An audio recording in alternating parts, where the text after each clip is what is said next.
ഈ സാമ്പത്തിക വർഷം രാജ്യത്ത് റെയിൽ യാത്രക്കാർക്കായി കൂടുതൽ ട്രെയിനുകൾ അനുവദിക്കുമെന്ന് റെയിൽവേ മന്ത്രി അശ്വിനി വൈഷ്ണവ്. 100 മെമു ട്രെയിനുകളും 50 നമോ ഭാരത് ട്രെയിനുകളുമാണ് ട്രാക്കിലേക്ക് എത്തുന്നത്.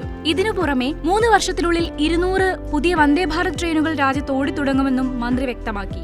പ്രാദേശിക യാത്രക്കാരുടെ യാത്രാമാർഗമായ മെമു ട്രെയിനുകളിൽ സാധാരണയായി 8 മുതൽ 12 വരെ കോച്ചുകളാണ് ഉണ്ടാകാറുള്ളത്. എന്നാൽ ഇനി വരുന്ന മെമു ട്രെയിനുകളിൽ 16 മുതൽ 20 വരെ കോച്ചുകൾ ഉണ്ടാകും. ഇതുവഴി കൂടുതൽ പേർക്ക് മെമു ട്രെയിനുകളിലെ യാത്രയ്ക്കായി ആശ്രയിക്കാം. ജനങ്ങൾക്ക് തങ്ങളുടെ യാത്ര കംഫർട്ടബിൾ ആക്കാനും കഴിയും. വരാനിരിക്കുന്ന നമോ ഭാരത് മെമു കോച്ചുകളുടെ നിർമ്മാണ ജോലികൾ പുരോഗമിക്കുകയാണ്. തെലങ്കാനയിലെ കാസിപ്പേട്ടിലെ ഫാക്ടറിയിലാണ് ട്രെയിനിന്റെ കോച്ചുകൾ നിർമ്മിക്കുന്നത്. രാജ്യത്തിലെ semi high speed electrical multiple unit train സെറ്റാണ് നമോ ഭാരത്. AC കമ്പാർട്ട്മെന്റുകൾ മാത്രമുള്ള ട്രെയിനുകളാണിത്. ഇപ്പോൾ പരിമിതമായ സർവീസുകൾ മാത്രമാണ് നമോ ഭാരത് നടത്തുന്നത്.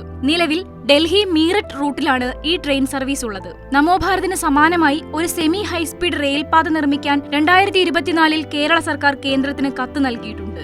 കൂടുതൽ ട്രെയിൻ സർവീസുകൾ യാത്രക്കാരിലേക്ക് എത്തുന്നതുവഴി സഞ്ചാരികളുടെ ട്രെയിൻ യാത്രാ ദുരിതത്തിന് അറുതി വരുമോ? ഇത് നിരത്തിലെത്താൻ ഇനിയും കാത്തിരിക്കേണ്ടി വരുമോ എന്നാണ് ജനം ചോദിക്കുന്നത്.